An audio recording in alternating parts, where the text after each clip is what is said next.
Okay students, ഇന്ന് നമ്മൾ പഠിക്കാൻ പോകുന്നത് ബ്ലോക്ക് 1 മൈക്രോ എക്കണോമിക്സിലെ unit 2 introduction to micro economics എന്ന് പറയുന്ന പാർട്ടാണ്. ഓക്കെ, സ്റ്റാർട്ട് ചെയ്യാം. ഫസ്റ്റ് വൺ, എന്താണ് മൈക്രോ എക്കണോമിക്സ് എന്നാണ്. നമ്മൾ കഴിഞ്ഞ ക്ലാസ്സിൽ എന്താണ് മൈക്രോ എക്കണോമിക്സ് എന്ന് ചെറിയ രീതിയിലൊന്ന് പറഞ്ഞായിരുന്നു. അത് സ്കോപ്പ് ഓഫ് എക്കണോമിക്സ് പഠിച്ചതിൻ്റെ കൂട്ടത്തിൽ നമ്മൾ ജസ്റ്റ് പറഞ്ഞായിരുന്നു. ഓക്കെ, ഇനി എന്താണ് അതിന് നമ്മൾ ബ്രീഫായിട്ട് പഠിക്കാൻ പോവുകയാണ് മൈക്രോ എക്കണോമിക്സിനെ. Okay, first one, Greek word micros small 1933. എന്താണ് എൻ്റെ അർത്ഥം? 1933 മൈക്രോസ് എന്ന് പറയുന്ന ഒരു ഗ്രീക്ക് വേർഡിൽ നിന്നാണ് മൈക്രോ എക്കണോമിക്സ് എന്ന് പറയുന്ന ആ വേർഡ് ഉത്ഭവിച്ചത്. മൈക്രോസ് എന്ന് പറയുന്ന വേർഡിൻ്റെ മീനിങ് നമുക്ക് തന്നെ അറിയാം, എന്താണ്? സ്മോൾ ആണ് അല്ലേ? അപ്പം തന്നെ മനസ്സിലാക്കാൻ പറ്റും സ്മോൾ യൂണിറ്റ്സിനെ കുറിച്ചുള്ള ഒരു പഠനമാണ് എന്തെന്ന് പറയുന്നത് മൈക്രോ എക്കണോമിക്സ് എന്ന് പറയുന്നത്. രണ്ടാമത്തെ പോയിന്റ് നോക്കൂ. Adam Smith played a major role in developing micro economics as a specialised field of economics. അതായത് ആദം സ്മിത്ത് നല്ലൊരു റോളാണ് വഹിച്ചിട്ടുള്ളത്. മേജർ റോളും ആരാണ് വഹിച്ചിട്ടുള്ളത്? ആദം സ്മിത്താണ്. എന്തിനു വേണ്ടി? മൈക്രോ എക്കണോമിക്സിനെ സ്പെഷ്യലൈസ് ചെയ്ത് അതിനെ ഡെവലപ്പ് ചെയ്യാൻ ആരാണ് സഹായിച്ചത്? ആദം സ്മിത്താണ്. എക്കണോമിക്സിൽ മൈക്രോ എക്കണോമിക്സിൻ്റെ പ്രാധാന്യം കൂടുതലും വിശദീകരിച്ചത് ആരാണ്? ആദം സ്മിത്താണ്. ഓക്കെ, അടുത്ത പോയിന്റ് നോക്കൂ. It focuses on the study of consumers, workers, savers, business managers, firms, individual industries and markets. അതായത് ഈ സ്റ്റഡി ഫോക്കസ് ചെയ്യുന്നത് എന്തിലൊക്കെയാണ്? Consumers, workers, savers, business managers, firms, individual industries and markets. ഇത്രയും അടങ്ങുന്ന ഒരു സ്റ്റഡിയാണെന്തെന്ന് പറയുന്നത് മൈക്രോ എക്കണോമിക്സ് എന്ന് പറയുന്നത്. അതായത് ഒരു സ്ഥലം ഒരു പാർട്ട് മാത്രം കേന്ദ്രീകരിക്കുന്നു, ഒരിടം മാത്രം കേന്ദ്രീകരിക്കുന്നു എന്ന് വെച്ചാൽ മൊത്തത്തിലല്ല പഠിക്കുന്നത്, ഒരു ഭാഗം മാത്രം, ഒരു സ്ഥലത്തെ ഒരു കാര്യം അതിന് ചുറ്റും അടങ്ങിയിരിക്കുന്ന കാര്യങ്ങളെ മാത്രം പഠിക്കുന്നതാണ് എന്തെന്ന് പറയുന്നത് മൈക്രോ എക്കണോമിക്സ് എന്ന് പറയുന്നത്. അവിടുത്തെ കൺസ്യൂമേഴ്സിനെയും അവിടുത്തെ വർക്കേഴ്സിനെയും അവിടുത്തെ സേവേഴ്സിനെയും അവിടുത്തെ ബിസിനസ് മാനേജേഴ്സിനെയും അവിടെ എന്തെല്ലാം ഫേംസ് ഉണ്ടെന്നും അവിടുത്തെ ഇൻഡിവിജ്വൽ ഇൻഡസ്ട്രീസിനെ കുറിച്ചും അവിടുത്തെ മാർക്കറ്റ്സിനെ കുറിച്ചും ഒക്കെ മാത്രം, അതായത് ഒരു ഭാഗം മാത്രം കേന്ദ്രീകരിച്ച് അവിടുത്തെ മാത്രം പഠിക്കുന്നതിനെയാണ് മൈക്രോ എക്കണോമിക്സ് കൊണ്ട് ഉദ്ദേശിക്കുന്നത്. മനസ്സിലായാലോ എന്താണെന്നുള്ളത്? ഇനി ഈ മൈക്രോ എക്കണോമിക്സിന് ചില ഫണ്ടമെൻ്റൽ പ്രിൻസിപ്പിൾസ് ഉണ്ട്. Okay, several fundamental principles in micro economics include എന്തൊക്കെയാണെന്ന് നോക്കാം. First one, supply, demand and equilibrium. ഈ വേർഡിൽ തന്നെ അറിയാം, സപ്ലൈ, ഡിമാൻഡ് ആൻഡ് ഇക്വിലിബ്രിയം. സപ്ലൈയും ഡിമാൻഡും ആണ് എന്തിനെ നിർണ്ണയിക്കുന്നത്? പ്രൈസിനെ നിർണ്ണയിക്കുന്നത്. ഓക്കെ, പ്രൈസിനെ നിർണ്ണയിക്കുന്നതോടൊപ്പം തന്നെ ഇത് എന്തിലേക്ക് എത്തുന്നു? എക്കണോമിക് ഇക്വിലിബ്രിയത്തിലേക്ക് എത്തുന്നു. സപ്ലൈ, ഡിമാൻഡ്, പ്രൈസ്, ഇത് മൂന്നും ചേരുമ്പോഴാണ് എന്താണ് എക്കണോമിക് ഇക്വിലിബ്രിയം എത്തുന്നത്. അപ്പം സപ്ലൈയും ഡിമാൻഡിൻ്റെയും ആ ഡിറ്റർമിനൻസ് എന്തിനെ നിർണ്ണയിക്കുന്നു? പ്രൈസിനെ നിർണ്ണയിക്കുന്നു. അതാണ് എക്കണോമിക് ഇക്വിലിബ്രിയം എന്ന് പറയുന്നത്. അത്രയും മനസ്സിലായല്ലോ? രണ്ടാമത്തെ പോയിന്റ്, പ്രൊഡക്ഷൻ തിയറി. എന്താണ് പ്രൊഡക്ഷൻ തിയറി പറയുന്നത്? അതായത് ഗുഡ്സിൻ്റെയും സർവീസസിൻ്റെയും പ്രൊഡക്ഷൻ പ്രോസസ്സിനെ, ഇപ്പം ഗുഡ്സ് മാത്രം മതിയോ? അത് മാത്രം പറ്റില്ല അല്ലേ? അതിന് പുറകെ നമ്മൾ എന്ത് കൊടുക്കണം? സർവീസസ് കൊടുക്കണം. അതിൻ്റെ പ്രോസസ്സിനെ പരിശോധിക്കുന്നതാണ് എന്തെന്ന് പറയുന്നത് പ്രൊഡക്ഷൻ തിയറി എന്ന് പറയുന്നത്. The process of producing goods and services. Examine the process of producing goods and services. അതാണ് എന്തെന്ന് പറയുന്നത് പ്രൊഡക്ഷൻ തിയറി എന്ന് പറയുന്നത്. ഓക്കെ, ഇനി കോസ്റ്റ് ഓഫ് പ്രൊഡക്ഷൻ. എന്താണ് കോസ്റ്റ് ഓഫ് പ്രൊഡക്ഷൻ എന്ന് പറഞ്ഞാൽ? എന്താണ് കോസ്റ്റ് ഓഫ് പ്രൊഡക്ഷൻ എന്നുകൊണ്ട് ഉദ്ദേശിക്കുന്നത്? ഓക്കെ, പ്രൊഡക്ഷൻ പ്രോസസ്സിൽ ഉപയോഗിക്കുന്ന വിഭവങ്ങളുണ്ടല്ലോ, പ്രൈസിൽ ഇതിൽ ഉൾപ്പെടുന്നു. അതായത് പ്രൊഡക്ഷൻ പ്രോസസ്സിൽ ഉപയോഗിക്കുന്ന വിഭവങ്ങളുടെ പ്രൈസ് ഇതിൽ ഉൾപ്പെടുന്നു. ഇത് ഗുഡ്സ് ആൻഡ് സർവീസസിൻ്റെ പ്രൈസ് നിർണ്ണയിക്കുന്നു. അതായത് the cost of the resources employed in the production process which in turn determines the price of goods and services. Cost of production എന്ന് പറഞ്ഞു കഴിഞ്ഞാൽ നമ്മൾ എന്തെല്ലാം കാര്യങ്ങളാണോ ഒരു പ്രൊഡക്ഷന് വേണ്ടിയിട്ട് യൂസ് ചെയ്യുന്നത്, എന്തെല്ലാം വിഭവങ്ങളാണോ യൂസ് ചെയ്യുന്നത്, അതിൻ്റെ എല്ലാ ചിലവും എത്രത്തോളം കോസ്റ്റാണ് അതിനെല്ലാം ഉണ്ടാകുന്നതിനനുസരിച്ചാണ് നമ്മൾ എന്തിനെ ഡിറ്റർമൈൻ ചെയ്യുന്നത്, അവിടുത്തെ പ്രൈസിനെ ഡിറ്റർമൈൻ ചെയ്യുന്നത്. മനസ്സിലായോ? ഇനി അടുത്ത ഫാക്ടർ പ്രൈസിങ്. എന്താണ് factor pricing? This deals with pricing of factors of production. അതായത് ഫാക്ടേഴ്സ് ഓഫ് പ്രൊഡക്ഷൻ ഏതൊക്കെയായിരുന്നെന്നാണ് പറഞ്ഞേ? ലാൻഡ്, ലേബർ, ക്യാപിറ്റൽ, ഓർഗനൈസേഷൻ അല്ലെങ്കിൽ എൻ്റർപ്രണർഷിപ്പ്. അതായത് അവയുടെ എല്ലാം എന്ത് നോക്കുന്നു? ഫാക്ടർ പ്രൈസിങ് നോക്കുന്നു. Factor പ്രൈസിങ്ങിൽ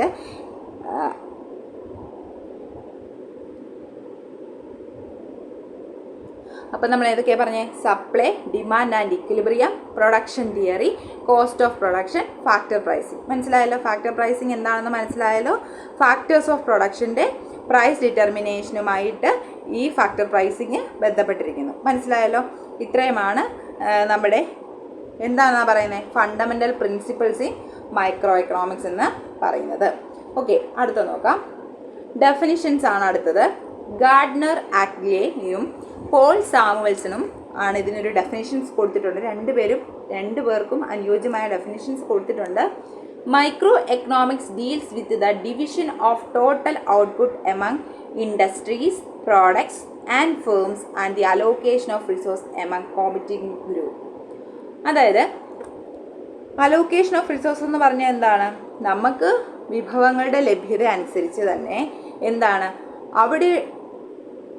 division of total output എങ്ങനെയാണ് ഓരോ ഔട്ട്പുട്ടിനെയും ഡിവിഷൻ ചെയ്തിരിക്കുന്നത്. അത് ഇൻഡസ്ട്രിയിലും products and firms and the allocation of resource among competing group. ഓരോ ഗ്രൂപ്പും മത്സരിക്കുകയാണ് അല്ലേ? ഓരോ കോമ്പറ്റേറ്റീവ് ഗ്രൂപ്പും അതിൻ്റെ വിഭവങ്ങളുടെ ലഭ്യത അനുസരിച്ച് എത്രത്തോളമാണ് ആ ഇൻഡസ്ട്രീസിൽ അല്ലെങ്കിൽ അവിടുത്തെ പ്രൊഡക്ഷൻ നടത്തുന്നത് എന്നുള്ളത് നോക്കുന്നതാണ് എന്തെന്ന് പറയുന്നത് മൈക്രോ എക്കണോമിക്സ് എന്ന് പറയുന്നതാണ്. ആര് പറയുന്നത്? ഗാർഡ്നർ ആക്ലെ പറയുന്നത്. ഓക്കെ, പോൾ സാമുവൽസൺ എന്താ പറയുന്നത്? Micro economics deals with the intricate system of relationship known as the market mechanism. അതായത് മാർക്കറ്റ് മെക്കാനിസത്തിൻ്റെ ഒരു സങ്കീർണമായ ബന്ധത്തെ സൂചിപ്പിക്കുന്നതാണ് എന്ത്? മൈക്രോ എക്കണോമിക്സ് എന്നാണ് പറയുന്നത്. ഓക്കെ, പോൾ സാമുവൽസണും ഗാർഡനർ ആക്ലെയും അവർക്ക് മൈക്രോ എക്കണോമിക്സുമായിട്ട് ബന്ധപ്പെട്ട് 2 ഡെഫിനിഷൻസ് കൊടുത്തിട്ടുണ്ട്. അപ്പോൾ ആ ഡെഫിനിഷൻസ് ഏതെങ്കിലും ഒന്ന് പഠിച്ചു വെക്കണം, ഏതെങ്കിലും ഒരു ഡെഫിനിഷൻസിനെങ്കിലും പഠിച്ച് വെക്കണം. ഓക്കെ, ഇനി അടുത്ത സ്കോപ്പ് ഓഫ് മൈക്രോ എക്കണോമിക്സ്. എന്തെല്ലാം സ്കോപ്പാണ്? നമ്മൾ കഴിഞ്ഞ ക്ലാസ്സിൽ സ്കോപ്പ് ഓഫ് എക്കണോമിക്സ് പഠിച്ചായിരുന്നു. അതിനകത്ത് മൈക്രോ എക്കണോമിക്സ് ഉണ്ട്, മാക്രോ എക്കണോമിക്സ് ഉണ്ട്. അങ്ങനെ നമ്മൾ ഓരോ എക്കണോമിക്സും പഠിച്ചായിരുന്നു. ഇൻ്റർനാഷണൽ എക്കണോമിക്സ് അങ്ങനെയൊക്കെ പറഞ്ഞ് പഠിച്ചായിരുന്നു. അങ്ങനെ സ്കോപ്പ് ഓഫ് മൈക്രോ എക്കണോമിക്സ് ആണ് ഇനി നോക്കാൻ പോകുന്നത്. Okay, first one theory of product pricing. Second one theory of factor pricing. Third one theory of economic welfare. ഈ തിയറി ഓഫ് എക്കണോമിക് വെൽഫെയറിനകത്ത് 3 എഫിഷ്യൻസീസും പറയുന്നുണ്ട്. നോക്കാം. Scope of micro economics. First one theory of product pricing. എങ്ങനെയാണ് പ്രൊഡക്റ്റിൻ്റെ price നിർണ്ണയിക്കുന്നത്? അതാണ് ഈ theory പറയുന്നത്. എന്താ പറയുന്നത്? തിയറി ഓഫ് പ്രോഡക്റ്റ് പ്രൈസിങ് എന്ന് പറഞ്ഞാൽ എന്താണ്? പ്രൊഡക്റ്റ് പ്രൈസിങ് അത് പേരിൽ തന്നെയുണ്ട്, പ്രൊഡക്റ്റിൻ്റെ പ്രൈസ് അല്ലേ? Theory of product price. Okay, എങ്ങനെയാണ് നമ്മൾ ഒരു പ്രൊഡക്റ്റിന് പ്രൈസ് നിർണ്ണയിക്കുന്നത്? ഒരു ഉൽപ്പന്നത്തിൻ്റെ ആവശ്യത്തിൻ്റെയും പിന്നെ നമ്മൾ അതിനെ ഡിസ്ട്രിബ്യൂട്ട് ചെയ്യാൻ വേണ്ടിയിട്ട് എടുക്കുന്ന കോസ്റ്റിൻ്റെ ഇതെല്ലാം വെച്ചിട്ടാണ് ഒരു പ്രൊഡക്റ്റ് നമ്മൾ പ്രൈസ് ഡിറ്റർമൈൻ ചെയ്യുന്നത് അല്ലേ? ഇപ്പം നമ്മൾ ഒരു പ്രൊഡക്ഷൻ നമ്മൾ ചെയ്യാൻ വേണ്ടിയിട്ട് നമുക്ക് കുറേ വിഭവങ്ങൾ ആവശ്യമാണ് അല്ലേ? കുറേ റിസോഴ്സസ് ആവശ്യമാണ്. അവയുടെ എല്ലാം കോസ്റ്റ് നമ്മൾ ആദ്യം നോക്കും. എന്നിട്ട് പിന്നെ അത് ഓരോ വ്യക്തികൾക്കും എത്രത്തോളം ആവശ്യകതയുള്ളതാണെന്ന് നോക്കും. എന്നിട്ട് അതിൻ്റെ ഡിസ്ട്രിബ്യൂഷൻ്റെ ചിലവ് നോക്കും. ഇതെല്ലാം കൂടി കണക്കാക്കിയാണ് നമ്മൾ പ്രോഡക്റ്റ് പ്രൈസിങ് നിർണ്ണയിക്കുന്നത് അല്ലേ? ഒരു പ്രൊഡക്റ്റിൻ്റെ പ്രൈസ് നിർണ്ണയിക്കുന്നത് അങ്ങനെയാണ്. എത്രത്തോളം ചിലവാണ് ഉണ്ടായിട്ടുള്ളത് അത് വെച്ചിട്ടാണ് നമ്മൾ ഓരോ പ്രോഡക്റ്റിനും പ്രൈസ് നിർണ്ണയിക്കുന്നത്. Second one theory of factor pricing. എന്താണ് ഫാക്ടർ പ്രൈസിങ്? അപ്പോൾ നമ്മൾ പഠിക്കേണ്ടത് ഫാക്ടർ പ്രൈസിങ്ങിന് വേണ്ടി നമ്മൾ നോക്കുന്നത് എന്താണ്? ഫാക്ടേഴ്സ് ഓഫ് പ്രൊഡക്ഷൻ ഏതൊക്കെയാണെന്ന് നോക്കണം അല്ലേ. ലാൻഡ്, ലേബർ, ക്യാപിറ്റൽ, എൻ്റർപ്രണർഷിപ്പ് അല്ലെങ്കിൽ ഓർഗനൈസേഷൻ. ഈ നോക്കിക്കേ, ഈ ലാൻഡ്, ലേബർ, ക്യാപിറ്റൽ, ഓർഗനൈസേഷനകത്ത് നമ്മൾ ഓരോ റിവാർഡും ഉണ്ട് അല്ലേ. ലാൻഡിന് നമ്മൾ എന്താ കൊടുക്കുന്നത്? റെൻറ്റ്. ലേബറിന് നമ്മൾ എന്താണ്? വേജസ്. ക്യാപിറ്റലിന് നമ്മൾ എന്താണ് കൊടുക്കുന്നത്? ഇൻട്രസ്റ്റ്. ഓർഗനൈസേഷൻ നമുക്ക് എന്താണ് കിട്ടുന്നത്? പ്രോഫിറ്റ് അല്ലേ. ഈ 4 എണ്ണത്തിനും 4 റിവാർഡാണ് ഉള്ളത്. അപ്പം ഇതെന്ത് ചെയ്യണം? ഇതിനെയാണ് ഫാക്ടർ പ്രൈസിങ് എന്ന് പറയുന്നത്. ഓരോ ഫാക്ടേഴ്സിനും കൊടുക്കുന്ന പ്രൈസിങ് ആണ് ഇവയെന്ന് പറയുന്നത്. മനസ്സിലായോ? അപ്പം അല്ലെങ്കിൽ റിവാർഡ് എന്ന് പറയുന്നതാണ് ഇവ. അതാണ് തിയറി ഓഫ് ഫാക്ടർ പ്രൈസിങ് എന്ന് പറയുന്നത്. ഇനി തിയറി ഓഫ് എക്കണോമിക് വെൽഫെയർ എന്ന് പറഞ്ഞാൽ എന്താണ്? തിയറി ഓഫ് എക്കണോമിക് വെൽഫെയർ എന്ന് പറഞ്ഞാൽ ഒന്നുമില്ല, നമ്മൾ വിഭവങ്ങൾ നമുക്ക് കിട്ടിയിരിക്കുന്ന അലോക്കേഷൻ ഓഫ് റിസോഴ്സസ് അതിൻ്റെ ഡിസ്ട്രിബ്യൂഷൻ്റെ എഫിഷ്യൻസിയാണ് നമ്മൾ തിയറി ഓഫ് എക്കണോമിക് വെൽഫെയർ കൊണ്ട് ഉദ്ദേശിക്കുന്നത്. എക്കണോമിക് വെൽഫെയർ നമുക്ക് ക്ഷേമം, അതായത് നമ്മുടെ ആ സൊസൈറ്റിയിൽ നമ്മളൊരു സാധനം പ്രൊഡക്ഷൻ നടത്തി ആ പ്രൊഡക്ഷൻ നമ്മൾ ഡിസ്ട്രിബ്യൂട്ട് ചെയ്യുന്ന സമയത്ത് നമുക്ക് കിട്ടുന്ന ആ എക്കണോമിക്കിന് കിട്ടുന്ന വെൽഫെയറിനെയാണെന്ന് പറയുന്നത് തിയറി ഓഫ് എക്കണോമിക് വെൽഫെയർ കൊണ്ട് ഉദ്ദേശിക്കുന്നത്. അതായത് വിഭവങ്ങളുടെ വിതരണത്തിൻ്റെ ആ ഒരു എഫിഷ്യൻസി, നമുക്കത് അത് വിതരണം ചെയ്യാൻ പറ്റുന്ന അല്ലെങ്കിൽ അത് ഡിസ്ട്രിബ്യൂട്ട് ചെയ്യാൻ പറ്റുന്ന നമ്മുടെ ഒരു എഫിഷ്യൻസി ഉണ്ടല്ലോ, അതിനെയാണ് തിയറി ഓഫ് എക്കണോമിക് വെൽഫെയർ കാണിക്കുന്നത്. ഓക്കെ, അത് എഫിഷ്യൻസി, എക്കണോമിക് എഫിഷ്യൻസി എന്ന് പറയുന്നത് 3 തരത്തിലാണുള്ളത്. എഫിഷ്യൻസി ഇൻ പ്രൊഡക്ഷൻ ഉണ്ട്, എഫിഷ്യൻസി ഇൻ കൺസംഷൻ ഉണ്ട്, ഓവറോൾ എക്കണോമിക് എഫിഷ്യൻസി ഉണ്ട്. എന്താണ് എഫിഷ്യൻസി ഇൻ പ്രൊഡക്ഷനകത്ത് വരുമ്പം? പ്രൊഡക്ഷൻ്റെ അവിടെ വരുമ്പോൾ നമ്മൾ എന്താ ചെയ്യേണ്ടത്? Efficiency in production refers to producing the maximum possible goods and services out of the available resources. നമുക്ക് ലഭ്യമായ വിഭവങ്ങൾ വെച്ചിട്ട് നമ്മൾ മാക്സിമം ഗുഡ്സ് ആൻഡ് സർവീസസ് എന്ത് ചെയ്യുക? പ്രൊഡ്യൂസ് ചെയ്യുക എന്നതാണ് എന്തെന്ന് പറയുന്നത്? എഫിഷ്യൻസി ഇൻ പ്രൊഡക്ഷൻ എന്ന് മനസ്സിലാക്കുക കേട്ടോ. എന്താ പറയുന്നത്?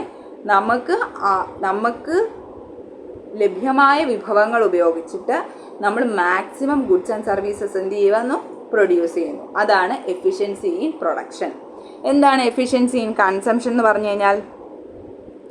Efficiency in consumption refers to the allocation of produced goods and services among consumers in a way that maximizes the total satisfaction of the society.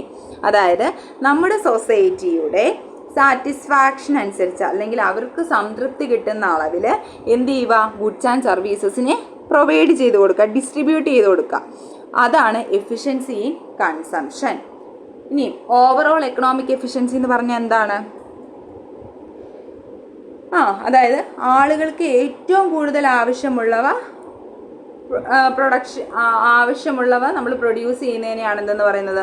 Overall economic efficiency എന്ന് പറയുന്നത്. അതായത് നമ്മൾ ആളുകൾക്ക് ഏറ്റവും കൂടുതൽ എന്താണോ ആവശ്യം അത് പ്രൊഡ്യൂസ് ചെയ്യുന്നതിനെയാണ് ഈ ഓവറോൾ എക്കണോമിക് എഫിഷ്യൻസി എന്ന് പറയുന്നത്. അപ്പോൾ ഇത്രയും മനസ്സിലായോ? സ്കോപ്പ് ഓഫ് മൈക്രോ എക്കണോമിക്സിനകത്ത് തിയറി ഓഫ് പ്രോഡക്റ്റ് പ്രൈസിംഗ് ഉണ്ട്, തിയറി ഓഫ് ഫാക്ടർ പ്രൈസിംഗ് ഉണ്ട്, തിയറി ഓഫ് എക്കണോമിക് വെൽഫെയർ ഉണ്ട്. ഇതിനകത്ത് efficiency in production, economic efficiency ഏതൊക്കെയാണെന്ന് ചോദിച്ചു കഴിഞ്ഞാൽ efficiency in production, efficiency in consumption, overall economic efficiency. Efficiency in production വരുമ്പോൾ നമുക്ക് കിട്ടുന്ന നമുക്കുള്ള അവൈലബിൾ റിസോഴ്സസ് ഉപയോഗിച്ച് നമ്മൾ maximum goods and services produce ചെയ്യുന്നതിനെയാണ് എന്തെന്ന് പറയുന്നത്? എഫിഷ്യൻസി ഇൻ പ്രൊഡക്ഷൻ എന്ന് പറയുന്നത്. എഫിഷ്യൻസി ഇൻ കൺസംഷൻ എന്ന് പറഞ്ഞു കഴിഞ്ഞാൽ നമുക്ക് ആ ഗുഡ്സ് ആൻഡ് സർവീസസിനെ ഏറ്റവും നല്ല രീതിയിൽ ആളുകളുടെ സംതൃപ്തിക്ക് അനുസരിച്ച് നമ്മൾ അതിനെ വിതരണം ചെയ്യുന്നതിനെയാണ് എന്തെന്ന് പറയുന്നത്? എഫിഷ്യൻസി ഇൻ കൺസംഷൻ എന്ന് പറയുന്നത്. ഓവറോൾ എക്കണോമിക് എഫിഷ്യൻസി എന്ന് പറഞ്ഞു കഴിഞ്ഞാൽ ആളുകൾക്ക് ഏറ്റവും കൂടുതൽ ആവശ്യമുള്ള കാര്യങ്ങൾ പ്രൊഡ്യൂസ് ചെയ്യുന്നതിനെയാണ് ഓവറോൾ എക്കണോമിക് എഫിഷ്യൻസി എന്നതുകൊണ്ട് ഉദ്ദേശിക്കുന്നത്. ഇത്രയും മനസ്സിലായാലോ? ഇനി അടുത്തത് നമ്മൾ മൈക്രോ എക്കണോമിക്സും മാക്രോ എക്കണോമിക്സും തമ്മിലുള്ള ഡിഫറൻസ് ആണ് പറയാൻ പോകുന്നത്. Okay, differences between micro economics and macro economics. Okay, first one നോക്കാം. Micro economics. Particular industry and segment of the economy. മറ്റൊരു നോക്കുമ്പോൾ എക്കണോമി ആസ് എ ഹോൾ. അതായത് മൈക്രോ എക്കണോമിക്സ് എന്താ പറയുന്നത്? Particular industry and segment of the economy. ഒരു എക്കണോമിയിലെ ഒരു particular, ഒരു പ്രത്യേക ഇൻഡസ്ട്രി അല്ലെങ്കിൽ അവിടുത്തെ സെഗ്മെൻറ്റ്, ഇതിനെയാണ് മൈക്രോ എക്കണോമിക്സ് പറയുന്നത്. ഞാൻ പറഞ്ഞല്ലോ, ഒരു ഭാഗം, ഏതെങ്കിലും ഒരു ഭാഗം കേന്ദ്രീകരിച്ച് അല്ലെങ്കിൽ അവിടുത്തെ ഇൻഡസ്ട്രി ഏതെങ്കിലും ഒന്ന്, അങ്ങനെയാണ് കണക്കാക്കുന്നത്. എന്നാൽ മാക്രോ എക്കണോമിക്സ് എന്താണ്? എക്കണോമി ആസ് എ ഹോൾ, എക്കണോമിയെ മൊത്തത്തിൽ പഠിക്കുന്നതാണ് എന്തെന്ന് പറയുന്നത്? മാക്രോ എക്കണോമിക്സ് എന്ന് പറയുന്നത്. ഇനി എന്താണ് മൈക്രോ എക്കണോമിക്സ്? വീണ്ടും നോക്കാം. Determine the price levels of commodities. ഓരോ കമ്മോഡിറ്റീസിൻ്റെയും പ്രൈസിനെ ഡിറ്റർമൈൻ ചെയ്യുന്നത് ആരാണ്? മൈക്രോ എക്കണോമിക്സിലാണെന്നാണ് പറയുന്നത്. മാക്രോ എക്കണോമിക്സ് എന്താണ്? Maximise national income and economic growth. National income എത്രയോ മാക്സിമൈസിൽ എത്തിക്കുക എന്നതാണ്. അതുപോലെ തന്നെ എക്കണോമിക് ഗ്രോത്ത് ആൻഡ് ഡെവലപ്മെൻ്റ് ആണ് എന്തിൻ്റെ ലക്ഷ്യം? മാക്രോ എക്കണോമിക്സിൻ്റെ ലക്ഷ്യം. ഓക്കെ, ഇനി അടുത്ത് നോക്കിയേ. ഇതിൻ്റെ പ്രധാനപ്പെട്ട ടൂൾസ് ഏതൊക്കെയാണെന്നാണ് പറയാൻ പോകുന്നത്. Demand and supply are the main tools. എവിടെ? മൈക്രോ എക്കണോമിക്സിൽ ഡിമാൻഡും സപ്ലൈയുമാണ് മെയിൻ ടൂളുകൾ എന്ന് പറയുന്നത്. ഡിമാൻഡ് ആൻഡ് സപ്ലൈ ഒക്കെ നമ്മളിനിയും പഠിച്ചു വരുന്നുണ്ട്. ഓക്കെ, മാക്രോ എക്കണോമിക്സിനകത്തോ aggregate demand and aggregate supply are its main tools. Macro എക്കണോമിക്സിൽ അഗ്രിഗേറ്റ് ഡിമാൻഡും അഗ്രിഗേറ്റ് സപ്ലൈയുമാണ് അവിടുത്തെ മെയിൻ ടൂൾസ് എന്ന് അറിയപ്പെടുന്നത്. ഓക്കെ, അപ്പോൾ അത്രയും മനസ്സിലായോ? അടുത്ത പോയിൻ്റ് പ്രൈസ് തിയറി എന്നാണ്. ഇവിടുത്തെ തിയറി ഏതാണ്? Price theory. മറ്റടുത്ത് മാക്രോ എക്കണോമിക്സിൽ theory of income and theory of employment ആണ്. ഓക്കെ, അപ്പം മൈക്രോ എക്കണോമിക്സിന് നമ്മൾ ഇത്രയും പറഞ്ഞ എന്താണ്? മൈക്രോ എക്കണോമിക്സിനകത്ത് എന്താണ്? ഒരു പർട്ടിക്കുലർ ഇൻഡസ്ട്രി അല്ലെങ്കിൽ ഒരു സെഗ്മെൻറ്റിൻ്റെ, എക്കണോമിയിലെ ഒരു പർട്ടിക്കുലർ ഇൻഡസ്ട്രി അല്ലെങ്കിൽ സെഗ്മെൻറ്റിൻ്റെ സ്റ്റഡിയാണ് മാക്രോ എക്കണോമിക്സ്. എങ്ങനെയായിരിക്കും? എക്കണോമി ആസ് എ ഹോൾ എന്ന രീതിയിലാണ് പഠിക്കുന്നത്. പിന്നെ determine the price levels of commodities. ഇവിടെ പ്രൈസ് ലെവൽ ഡിറ്റർമൈൻ ചെയ്യുന്നു. ഇവിടെ എന്താണ്? നാഷണൽ ഇൻകം മാക്സിമൈസിലെത്താനും അതുപോലെ തന്നെ എക്കണോമിക് ഗ്രോത്തിനുമാണ് ഇവിടെ ശ്രമിക്കുന്നത്. ഇവിടുത്തെ മൈക്രോ എക്കണോമിക്സിലെ മെയിൻ ടൂൾസ് എന്ന് പറയുന്നത് ഡിമാൻഡും സപ്ലൈയുമാണ്. എന്നാൽ മാക്രോ എക്കണോമിയിലെ മെയിൻ ടൂൾ എന്ന് പറയുന്നത് അഗ്രിഗേറ്റ് ഡിമാൻഡും അഗ്രിഗേറ്റ് സപ്ലൈയുമാണ്. പിന്നെ അതുപോലെ തന്നെ ഇവിടെ ഫോക്കസ് ചെയ്യുന്ന തിയറി പ്രൈസ് തിയറിയാണ്. മാക്രോ എക്കണോമിക്സിൽ ഡീൽ ചെയ്യുന്ന തിയറി ഏതാണ്? Theory of income and theory of employment. അടുത്ത ഡിഫറൻസ് നോക്കാം.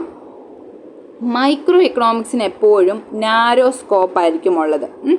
മാക്രോ എക്കണോമിക്സിനോ ബ്രോഡർ സ്കോപ്പാണ്. കാരണം എന്താണ്? അത് എക്കണോമി ആസ് എ ഹോൾ എന്നാണ്, മൊത്തത്തിലാണ് അത് പഠിക്കുന്നത് അല്ലേ. അതിന് ബ്രോഡർ സ്കോപ്പാണുള്ളത്. മൈക്രോ എക്കണോമിക്സ് എന്ന് പറയുമ്പോൾ ഒരു പർട്ടിക്കുലർ ഇൻഡസ്ട്രി അല്ലെങ്കിൽ എന്തെങ്കിലും ഒരു പർട്ടിക്കുലർ ആയിട്ടുള്ള എന്തെങ്കിലും ആയിരിക്കും പഠിക്കുന്നത്. അതിന് നാരോ സ്കോപ്പേ ഉള്ളൂ. Okay, it is useful in regulating the prices of goods and services as well as the factors of production. അതായത് ഗുഡ്സിൻ്റെയും സർവീസസിൻ്റെയും പ്രൈസസിനെ റെഗുലേറ്റ് ചെയ്യാനായിട്ട് എന്ത് യൂസ് ചെയ്യുന്നു? മൈക്രോ എക്കണോമിക്സ് യൂസ് ചെയ്യുന്നു. മാക്രോ എക്കണോമിക്സോ it is useful in solving major issues in the economy like inflation, unemployment and poverty. അതായത് നമ്മുടെ എക്കണോമിയിൽ ധാരാളം പ്രശ്നങ്ങളുണ്ട് അല്ലേ. മേജർ പ്രശ്നമെന്ന് പറയുന്നത്, മേജർ ഇഷ്യൂസ് എന്ന് പറയുന്നത് ഇൻഫ്ലേഷൻ, അൺഎംപ്ലോയ്മെൻറ്റ്, പോവർട്ടി ഒക്കെയാണ്. ഇവയെല്ലാം എന്ത് ചെയ്യുന്നു? സോൾവ് ചെയ്യാനായിട്ടാണ് മാക്രോ എക്കണോമിക്സ് യൂസ് ചെയ്യുന്നത്. Okay, next one, it's main determinant is price.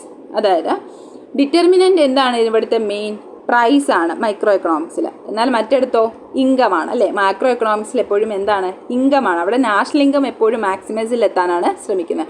അപ്പോൾ അവിടുത്തെ ഡിറ്റർമിനൻറ്റ് എന്തായിരിക്കും? ഇൻകം ആയിരിക്കും. ഓക്കെ, ഇനി മൈക്രോ എക്കണോമിക്സിന് കുറച്ച് എക്സാമ്പിൾസ് പറഞ്ഞു കഴിഞ്ഞാൽ എന്തൊക്കെ പറയാൻ പറ്റും? Individual income and savings, price determination of a commodity, പിന്നെ a consumers equilibrium etcetera. Okay, ഇനി അടുത്ത് നോക്കിയേ. മാക്രോ എക്കണോമിക്സിൻ്റെ എക്സാമ്പിൾസ് എന്ന് പറഞ്ഞു കഴിഞ്ഞാൽ എന്തൊക്കെയാണ്? National income, general price level, aggregate demand and supply and unemployment etcetera are the macro economics എക്സാമ്പിളാണ്. National income, general price level, aggregate demand and supply and unemployment etcetera. ഇവ ചിലപ്പോൾ ഇങ്ങനെ ചോദിക്കാൻ പറ്റും. എക്സാമ്പിൾ തന്നിട്ട് നിങ്ങൾ ഇതിനകത്ത് മാക്രോയാണോ മൈക്രോയാണോ എന്ന് ചോദിച്ചു കഴിഞ്ഞാൽ അങ്ങനെ എഴുതാനും സാധിക്കണം. ഇപ്പം national income choose micro or macro എന്ന് ചോദിച്ചു കഴിഞ്ഞാൽ ഏത് എഴുതണം? മാക്രോ. അങ്ങനെ നാഷണൽ ഇൻകം ഒന്ന് കേൾക്കുമ്പോഴേ അറിയാമല്ലോ, നാഷണൽ ഇൻകത്തിനെ മാക്സിമൈസ് ചെയ്യുക എന്നതാണ് ഇതിൻ്റെ പ്രധാനപ്പെട്ട ലക്ഷ്യം. അതുപോലെ തന്നെ എക്കണോമിക് ഗ്രോത്ത്, ഇതെല്ലാം എന്തിനകത്താണ് വരുന്നത്? മാക്രോ എക്കണോമിക്സിനകത്താണ് വരുന്നത്. അങ്ങനെയുള്ള ചെറിയ ചെറിയ കാര്യങ്ങളൊക്കെ ഓർത്ത് വെച്ചിരിക്കണം. അപ്പം മൈക്രോ എക്കണോമിക്സും മാക്രോ എക്കണോമിക്സും തമ്മിലുള്ള ഡിഫറൻസ് പറഞ്ഞു. നമ്മളിപ്പോൾ പറഞ്ഞ എന്തൊക്കെയാണ്? നാരോ സ്കോപ്പാണ്, മറ്റേന് ബ്രോഡർ സ്കോപ്പാണ്. അതുപോലെ ഇത് എന്തിനെയാണ് യൂസ്ഫുൾ ചെയ്യുന്നത്? Regulating price of goods and services. അതുപോലെ തന്നെ ഇവിടെ എന്താണ് നമ്മുടെ മേജർ ഇഷ്യൂസ് ആയിട്ടുള്ള ഇൻഫ്ലേഷൻ, അൺഎംപ്ലോയ്മെൻറ്റ്, പോവർട്ടി ഇവയെല്ലാം സോൾവ് ചെയ്യുന്നത് എവിടെയാണ്? മാക്രോ എക്കണോമിക്സിലാണെന്ന് പറഞ്ഞു. അതുപോലെ തന്നെ ഇവിടെ വിലയാണ് കൂടുതലായിട്ട് നിർണ്ണയിക്കുന്നത്. ഇവിടെ എന്താണ്? ഇൻകം, വരുമാനമാണ് നിർണ്ണയിക്കപ്പെടുന്നത്. ഓക്കെ, ഇത്രയും മനസ്സിലായാലും. അതുപോലെ തന്നെ അതിൻ്റെ എക്സാമ്പിൾസും പറഞ്ഞിട്ടുണ്ട്. ഓക്കെ, ഇനി അടുത്ത് നോക്കാം. അതുപോലെ നമ്മൾ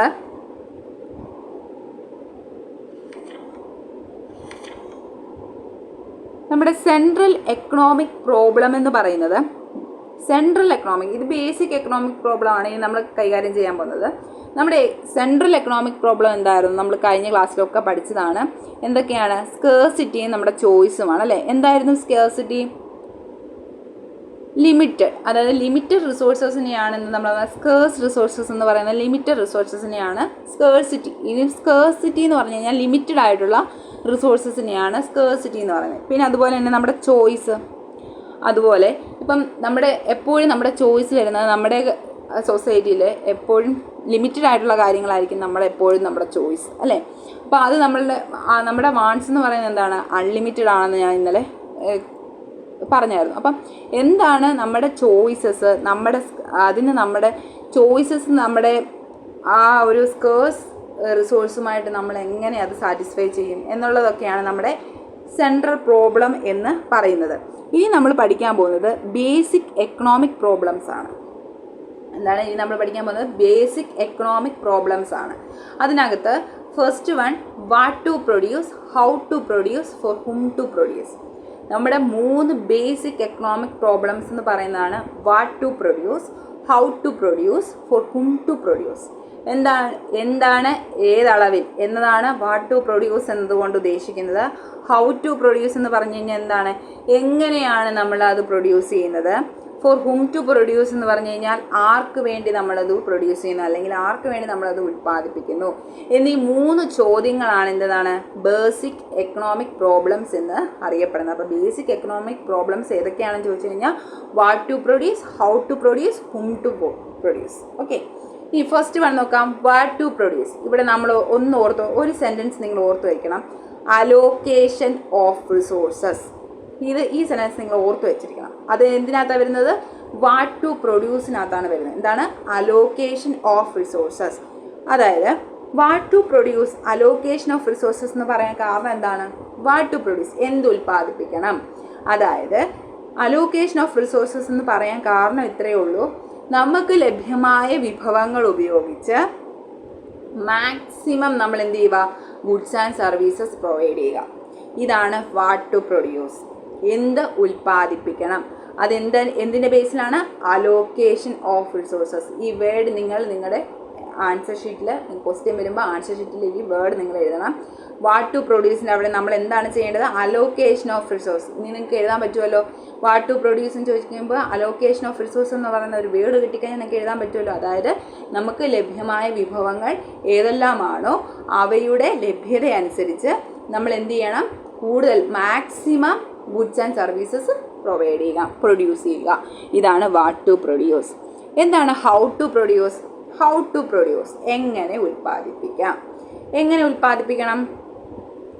ഇവിടെ നിങ്ങൾ യൂസ് ചെയ്യേണ്ട ഒരു വേർഡ് എന്ന് പറഞ്ഞു കഴിഞ്ഞാൽ യൂസ് ടെക്നോളജീസ്. Use technology. അപ്പോൾ ഇവിടെ നിങ്ങൾ ഉപയോഗിക്കേണ്ട വേർഡ് എന്താണ്? Use technology. ഹൗ ടു പ്രൊഡ്യൂസിൻ്റെ അവിടെ നിങ്ങൾ യൂസ് ചെയ്യേണ്ട വേർഡ് എന്ന് പറയുന്നത് യൂസ് ടെക്നോളജി. അതായത് സെലക്ഷൻ ഓഫ് ടെക്നോളജി. 2 തരത്തിലുള്ള ടെക്നോളജിയാണ് നമുക്കുള്ളത്. ലേബർ ഇൻറ്റൻസീവ് ടെക്നിക്സും ക്യാപിറ്റൽ ഇൻറ്റൻസീവ് ടെക്നിക്സും. ഓരോന്നും പറഞ്ഞുതരാം. എന്താണ് ലേബർ ഇൻറ്റൻസീവ് ടെക്നിക്സ് എന്ന് പറഞ്ഞാൽ? ലേബർ ഇൻറ്റൻസീവ് എന്ന് പറഞ്ഞു കഴിഞ്ഞാൽ നമുക്കറിയാം, ലേബർ ഇൻറ്റൻസീവ് ഇവിടെ കൂടുതൽ ആരാണ്? ഇവിടെ ക്യാപിറ്റലിനെ കുറച്ച് ലേബറിനെ കൂട്ടി പ്രൊഡക്ഷൻ നടത്തുന്നതാണ് ലേബർ ഇൻറ്റൻസീവ് ടെക്നിക്സ് എന്ന് പറയുന്നത്. എന്താണ് ക്യാപിറ്റൽ ഇൻറ്റൻസീവ്? ക്യാപിറ്റൽ കൂട്ടി ലേബറിനെ കുറച്ച് എന്ത് ചെയ്യുന്നു? പ്രൊഡക്ഷൻ നടത്തുന്നതാണ് ക്യാപിറ്റൽ ഇൻറ്റൻസീവ് ടെക്നിക്സ്. മനസ്സിലായോ? ഈ ടെക്നിക്സ് യൂസ് ചെയ്യുമ്പോൾ നമ്മുടെ ഇതിലേതിനാണോ കോസ്റ്റ് കുറവ് എന്നുള്ള രീതിയിലായിരിക്കണം നമ്മളിത് സെലക്ട് ചെയ്യാൻ. ടെക്നോളജി സെലക്ട് ചെയ്യാൻ നമ്മൾ എന്തിനാണോ കോസ്റ്റ് കുറവുള്ളത് അത് ബേസ് ചെയ്തിട്ട് വേണം, അത് വെച്ചിട്ട് വേണം നമ്മൾ സെലക്ട് ചെയ്യാൻ. മനസ്സിലായോ? അപ്പോൾ ലേബർ ഇൻറ്റൻസീവ് ടെക്നിക്സും ഉണ്ട്, ക്യാപിറ്റൽ ഇൻറ്റൻസീവ് ടെക്നിക്സും ഉണ്ട്. യൂസ് ടെക്നോളജി എന്നാണ് നമ്മൾ ഈ ഹൗ ടു പ്രൊഡ്യൂസിന് അവിടെയുള്ള ചോദ്യം എന്ന് പറയുന്നത്. അവിടെ നമ്മുടെ ആൻസർ എന്താണ്? Use technology. How to produce എന്ന് പറയുമ്പം നമ്മുടെ ക്വസ്റ്റ്യൻ ഇതാണ്, എങ്ങനെ ഉൽപ്പാദിപ്പിക്കും, എങ്ങനെ ഉൽപ്പാദിപ്പിക്കണമെന്ന് ചോദിക്കുമ്പോൾ യൂസ് ടെക്നോളജി. അതിൻ്റെ ആൻസർ എന്ന് പറഞ്ഞാൽ യൂസ് ടെക്നോളജി. ഏതൊക്കെ ടെക്നോളജിയാണ് ഉള്ളത്? ലേബർ ഇൻറ്റൻസീവും ക്യാപിറ്റൽ ഇൻറ്റൻസീവും ഓർത്താൽ മതി. അതിൻ്റെ വെച്ചിട്ട് എഴുതുക. വാട്ട് ടു പ്രൊഡ്യൂസ് എന്ന് ചോദിക്കുമ്പോൾ അലോക്കേഷൻ ഓഫ് റിസോഴ്സസ്. ഓക്കെ, മനസ്സിലായല്ലോ? ഇനി for whom to produce. For whom to produce, ആർക്ക് വേണ്ടി ഉൽപ്പാദിപ്പിക്കണം? ആർക്ക് വേണ്ടിയാണ് ഉൽപ്പാദിപ്പിക്കേണ്ടത്? ആർക്ക് വേണ്ടിയാണ് ഉൽപ്പാദിപ്പിക്കേണ്ടത്? ആവശ്യമില്ലാത്തവർക്ക് ഉൽപ്പാദിപ്പിച്ചിട്ട് കാര്യമുണ്ടോ? ഓരോ സാധനങ്ങളും ആവശ്യമുള്ളവർക്കാണോ ആവശ്യമില്ലാത്തവർക്കാണോ ഉൽപ്പാദിപ്പിക്കേണ്ടത്? അല്ല. ആർക്ക് വേണ്ടി ഉൽപ്പാദിപ്പിക്കണം എന്ന് ചോദിക്കുമ്പോൾ എന്താ ചെയ്യേണ്ടത്? ഡിസ്ട്രിബ്യൂഷനാണ് അല്ലേ? കമ്മോഡിറ്റീസ് ഡിസ്ട്രിബ്യൂഷൻ ഓഫ് കമ്മോഡിറ്റിയാണ്. ഫോർ ഹും ടു പ്രൊഡ്യൂസ്, ആർക്ക് വേണ്ടിയും ചോദിക്കുമ്പോൾ എന്താണ്? ആവശ്യക്കാർക്ക് വേണം പ്രൊഡ്യൂസ് ചെയ്യാൻ വേണ്ടിയിട്ട്. അപ്പോൾ ഇങ്ങനെ എഴുതണം, ഔട്ട്പുട്ട് ഡിസ്ട്രിബ്യൂഷൻ. ഇവിടെ എന്താണ്? ആർക്ക് വേണ്ടി ഡിസ്ട്രിബ്യൂഷൻ ചെയ്യണം, ആർക്ക് വേണ്ടി ഉൽപ്പാദിപ്പിക്കണം എന്ന് ചോദിക്കുമ്പം ഇവിടുത്തെ ആൻസർ എന്ന് പറയുമ്പം ഔട്ട്പുട്ട് ഡിസ്ട്രിബ്യൂഷനാണ്. ആർക്കാണോ ഇത് പ്രയോജനപ്പെടുന്നത് അവർക്ക് വിതരണം ചെയ്യണം. ഓക്കെ, ആർക്കാണോ ഈ ഉൽപ്പന്നം പ്രയോജനപ്പെടുന്നത് അവർക്ക് വേണ്ടി ഉൽപ്പാദിപ്പിക്കണം എന്നതാണ് ഇവിടുത്തെ ആൻസർ. ഓക്കെ, അപ്പം 3 മനസ്സിലായോ? What to produce, how to produce, for whom to produce. ഇതിനകത്താണ് നമ്മുടെ സോഷ്യലിസ്റ്റ് എക്കണോമി ഒക്കെ വരുന്നത്. സോഷ്യലിസ്റ്റ് എക്കണോമിയിൽ സെൻട്രൽ പ്രോബ്ലം പരിഹരിക്കുന്നത് ആരായിരുന്നു? ഗവൺമെൻറ് അല്ലെങ്കിൽ സെൻട്രൽ പ്ലാനിംഗ് അതോറിറ്റി ആയിരുന്നു അല്ലേ? അപ്പം അതിന് വേണ്ടിയിട്ടാണ് നമ്മൾ ഇതൊക്കെ നമ്മുടെ റേഷൻ കടകൾ ഇതൊക്കെ ആവശ്യമുള്ളവർക്ക് വേണ്ടിയിട്ടല്ലേ പ്രൊഡ്യൂസ് ചെയ്ത് അത് വിതരണം ചെയ്യുന്ന ആർക്ക് വേണ്ടിയിട്ടാണ്? ആവശ്യമുള്ളവർക്ക് വേണ്ടിയിട്ടല്ലേ? അപ്പം അങ്ങനെയൊക്കെയുള്ളതെല്ലാം എവിടെയാണ് വരുന്നത്? ഈ ആർക്ക് വേണ്ടി ഉൽപ്പാദിപ്പിക്കണം എന്നുള്ള ചോദ്യത്തിൻ്റെ അവിടെയാണ് അതൊക്കെ എഴുതേണ്ടത്. കേട്ടല്ലോ? പിന്നെ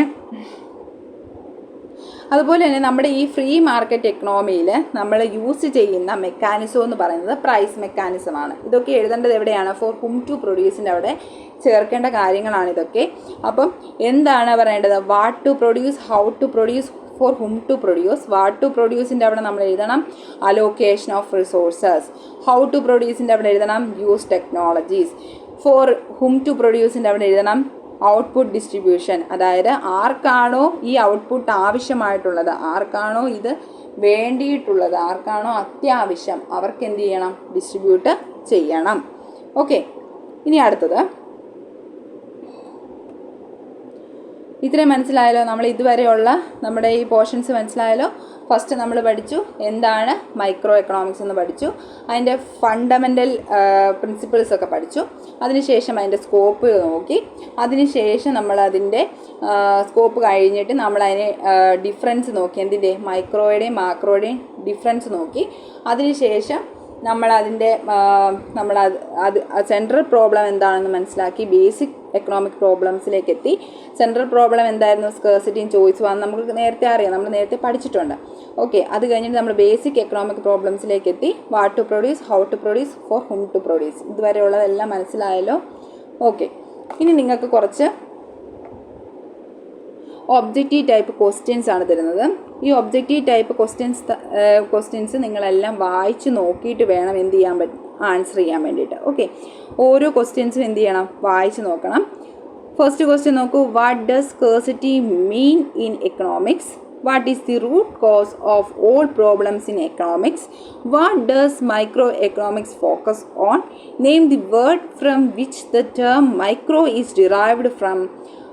What is another name for microeconomics due to its emphasis on pricing? What are the three efficiencies under economic efficiency? 3 efficiencies പറഞ്ഞല്ലോ, ഓർമ്മയുണ്ടല്ലോ. എക്കണോമിക് എഫിഷ്യൻസി ഏതൊക്കെയായിരുന്നു? Efficiency in production, consumption, overall efficiency. Okay. അതുപോലെ തന്നെ what does macro economic focus on? What are the basic economic problems? Okay. What type of decision does micro economics analyse? Which is the mechanism used to solve the basic economic problems under the free market economy? Who decides what to produce under the socialist economy? What are the two major techniques of productions available in the economy?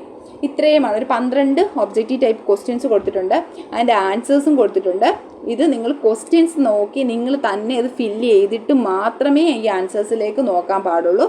Okay, thank you.